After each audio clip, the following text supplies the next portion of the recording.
So now, what is your name? Jessica Hastings. Jessica Hastings.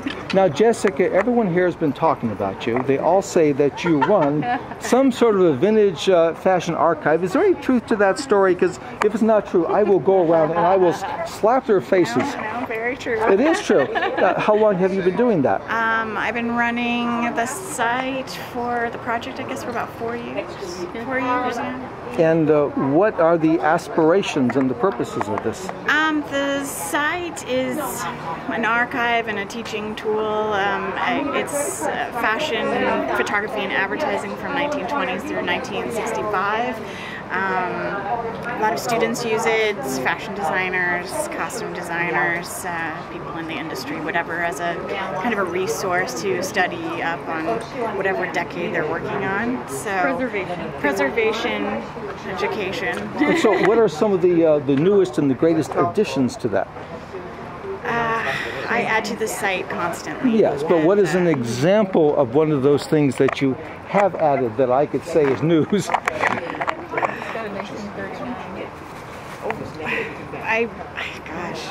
Nothing comes to mind. Well, I'm constantly acquiring new images and new Such advertising. Do you have, well, let me ask you this. Do you have anything bathing suit related? Yes, we have a whole page of tell me about bathing that. suits. It's mostly all vintage advertising for bathing suit companies. And who are some of the companies? Rosemary Reed. Wait, a little slower. Rosemary Reed. Rosemary Reed. Yes. Is that R-E-E-D or R-A-D or R-E-A-D-E? It's R-E-I-D, I believe. Rosemary Reed. I figured there'd be one way. Yeah. You think Reed would be an easy name, but it's not. What we try to do is work with families of designers as well, and families of some of the photographers and of the models from those decades, and try to preserve their memories, as well as focusing on American clothiers.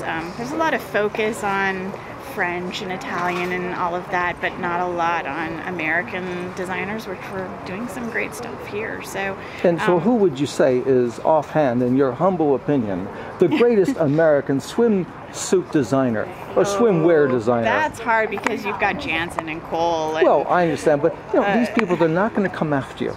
You can. It's not like your little children. Yeah. But who would you say is the greatest?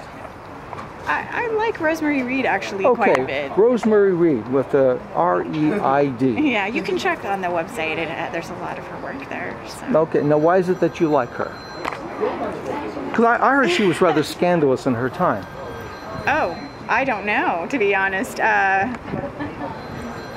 For me, I'm just archiving as much as I possibly can of all the different designers. In addition to doing this, what do you do in the real world?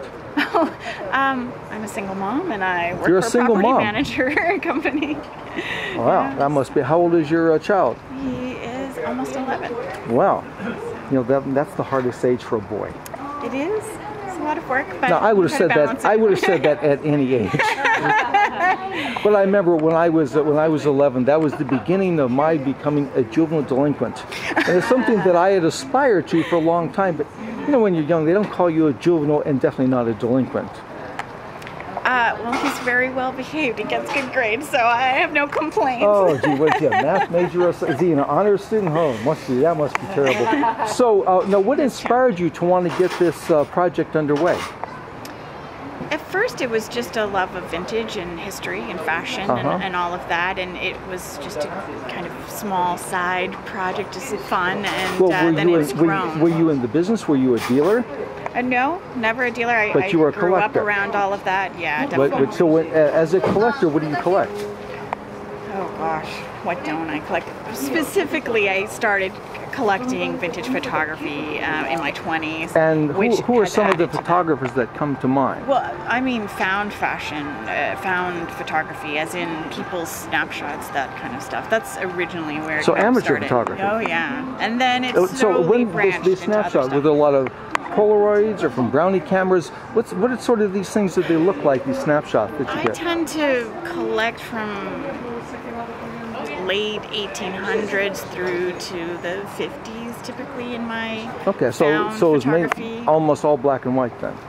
Predominantly. And what was the yes. size of these snapshots? Were these like 3x5, 5x7? Range. Well, what was the typical size? I guess you're 3x5, 4x6, yeah. So how many of those do you think you have in your collection? Do you have more than 10,000? No, I don't think more than 10,000. Do you have more than 1,000? Oh yes. Okay, so you have a couple thousand. It branched. I started collecting vintage magazines, pattern books, catalogs, all of that. Can you give me an example of a vintage magazine a vintage fashion? Harper's, Okay, so the Mademoiselle. vintage fashion magazines. So who had the best covers? Harper's and Vogue, I would say, are your best of the bunch as far as fashion magazines. Was there specific photographers that were the ones associated with those covers? Vogue was the best with their photographers, I think. Any Vogue Rawlings, photographers? Horst. Okay, Rawlings, Horst. Would you know how to spell that? Oh, John Rawlings and Horst is a separate guy. Horst, P. Horst, H-O-R-S-T. Yes. Okay, say his name again, the Horst guy? His name is actually Horst P. Horst. Horst P. Horst? Yes. Well, I can see why I didn't get that one. So when you look at his work, oftentimes you'll see just the word Horst next to it. But Okay. Irving Penn and, I mean, there was so many amazing I'm familiar with Irving photographers, Penn. yeah. I mean, I know a guy in the industry who used to be his protege. And then, of course, you know, Harper's had their own. Abaddon was one of their photographers, and he went on to do, you know, his own work. And William Bassman, Louise DeWolf. I mean, there's some incredible photographers that work for both companies.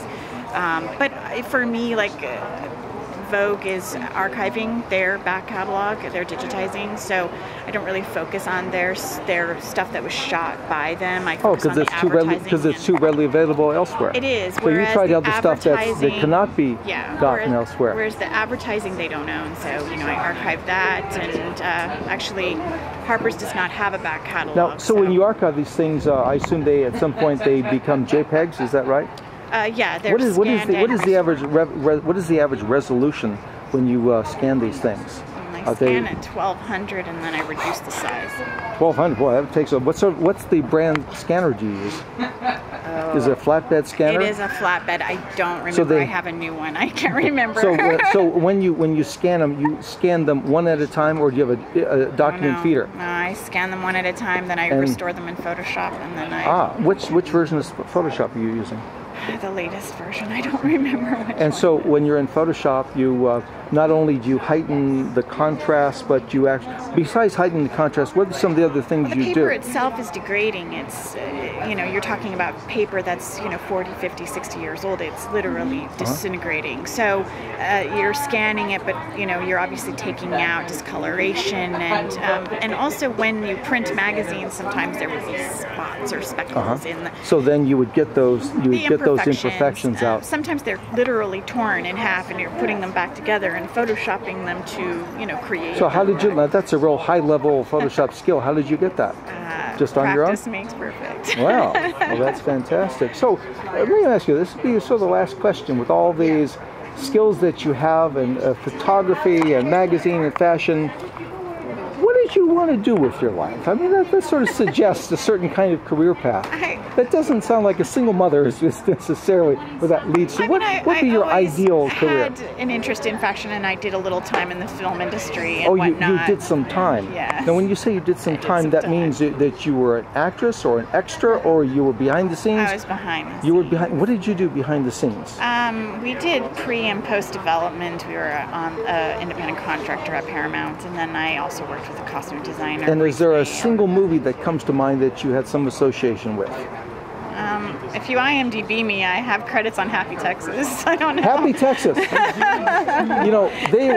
That was one of my big gripes. They were robbed of the Academy Award. Yes. They should have swept that year. You know, at least it had some good actors in it. But who starred in it? William H. Macy and. I met him once at the Modernism show. Yeah, he's a nice guy. He's part of this industry. He will pop up from time to time. Yes.